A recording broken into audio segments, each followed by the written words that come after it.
Сегодня мы вас знакомим с человеком, чьи деяния укрепляют дружбу народов.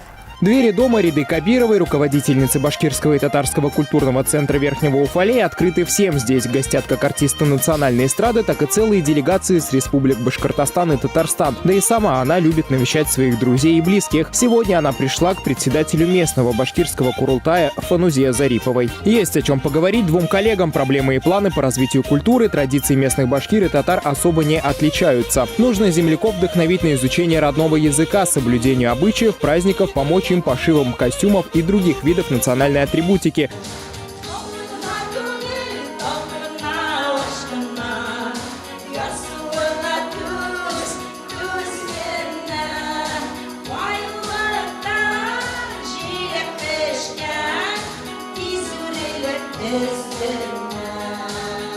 Да и не следует забывать и о духовной жизни.